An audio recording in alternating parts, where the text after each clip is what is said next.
YouTube. What's going on? This preacher. So it's one of my old Got Jesus t-shirts I used to rock. So I'm here at the TA. I'm in Richmond Mills, Georgia. I got all this. Well, probably can't see, but it's fuel everywhere. My fuel line popped on me.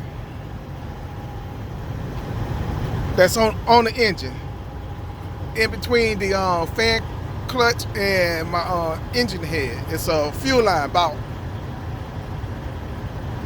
that big, that long.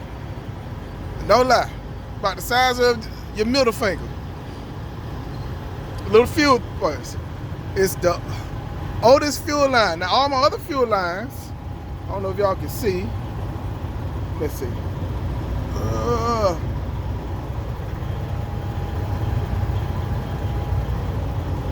I already replaced. You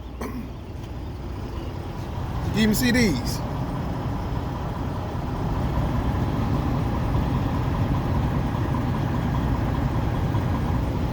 Yeah, so I did the video when I already replaced all these fuel lines.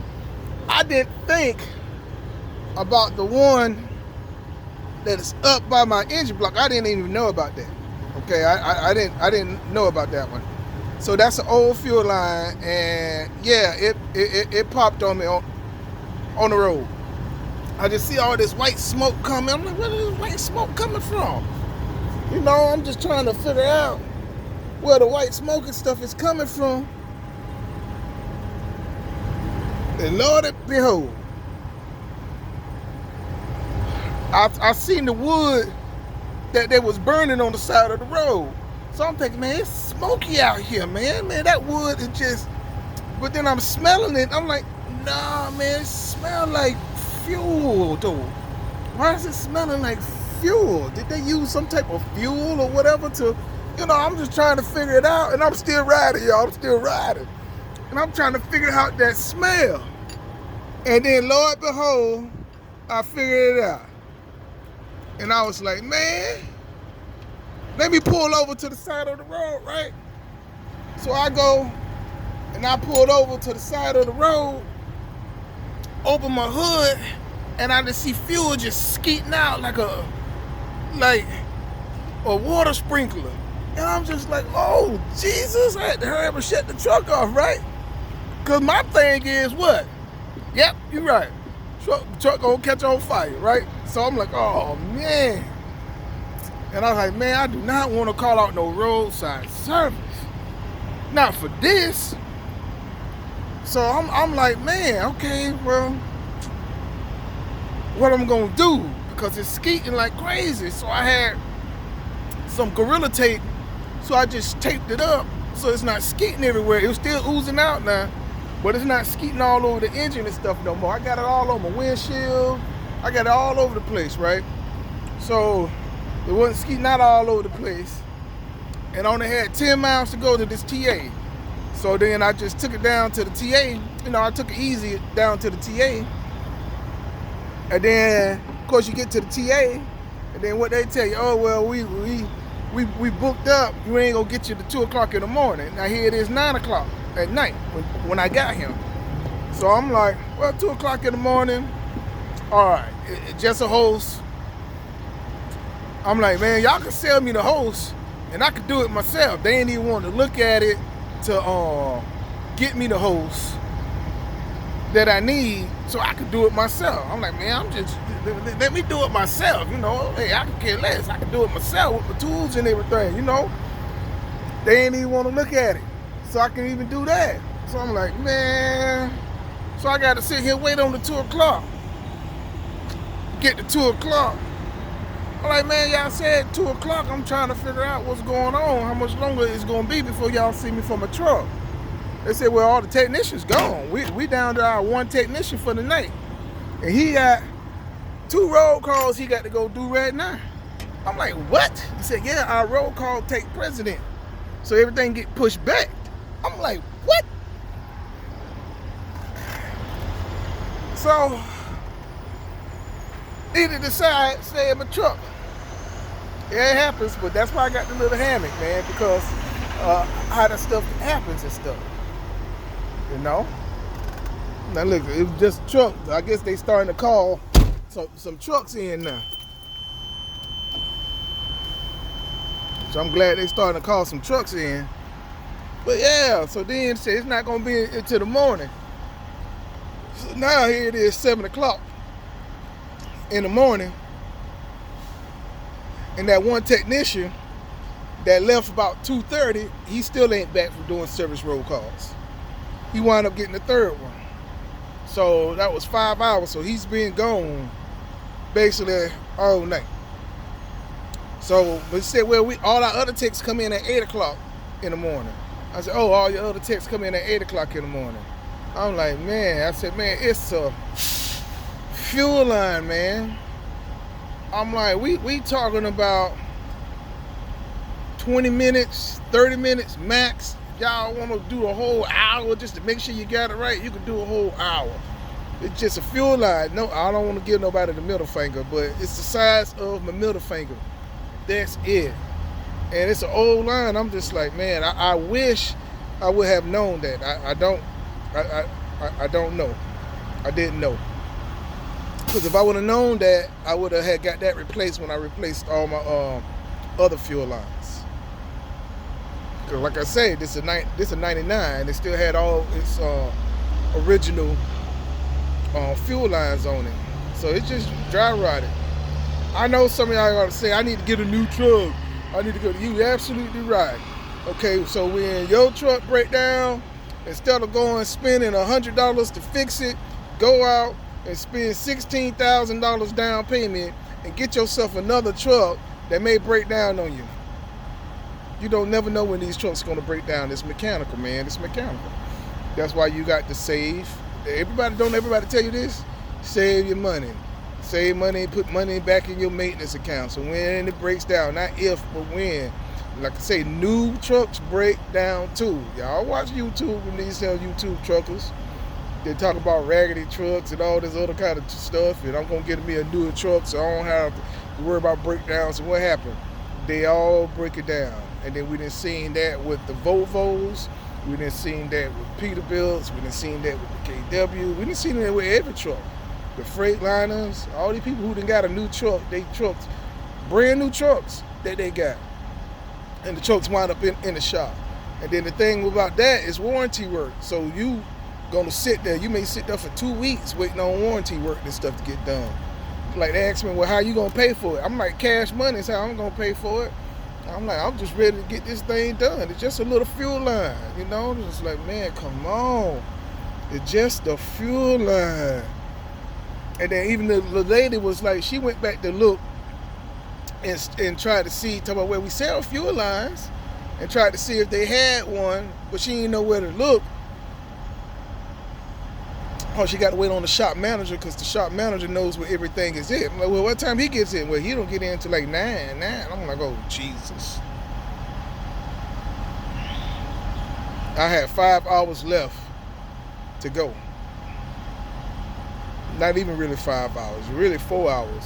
I say 5 because I was doing about 64 miles an hour.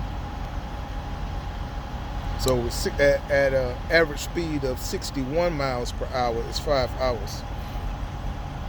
And my appointment was at 11 o'clock. So it's like, man, it's like, whoa. And I had it all planned out too, because I could sleep at the shipper. You know, so I wasn't even going to start my time. I would have got all 10 hours in that I needed to get out by that time too. Before the time that I even left. I had all my time back. I mean, yeah. I would have had all my time anyway. I'm on paper logs. So, you know, I'm always got time. I always got time. I always start on time. Ain't nothing never wrong with my logs. They always picture perfect. Every single time. It always adds up to 24. I don't even do no personal PC. home. Yeah, I don't even got to worry about PC. I always have time to get where I need to get to and make it there on time. I sure do.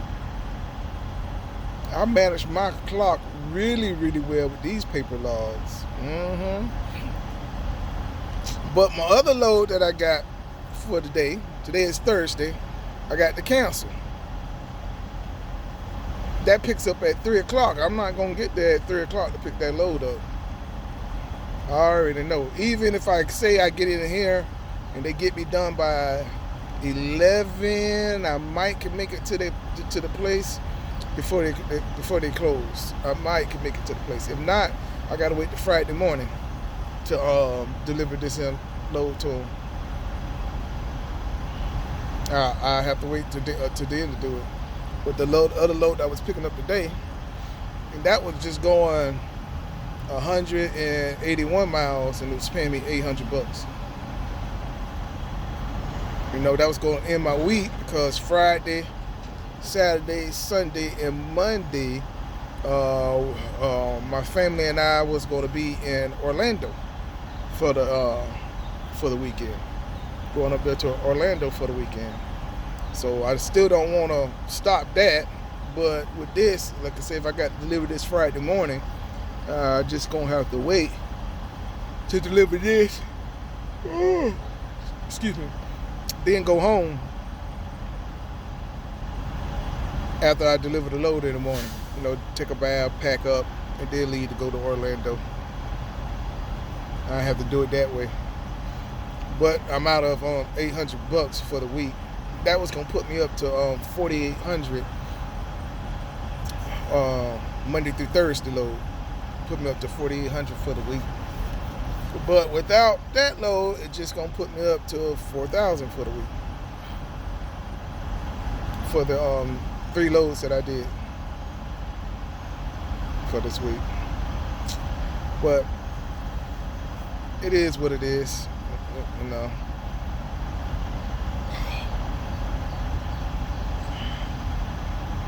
So I gotta wait here at the TA, man, for this fuel line. I'm like, y'all, it's really killing me for this fuel line. And then it's all over my truck, all over the windshield, all over the side of the truck. It's spraying real bad, man, real bad.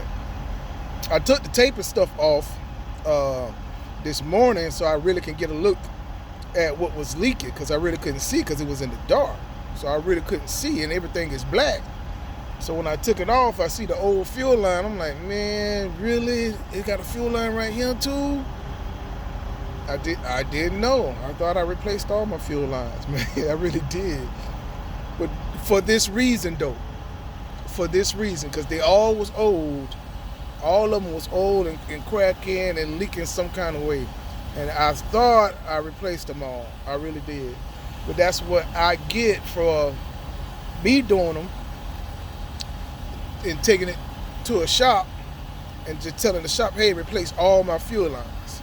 I just take off the fuel lines, take it to the Apple and have them make new fuel lines.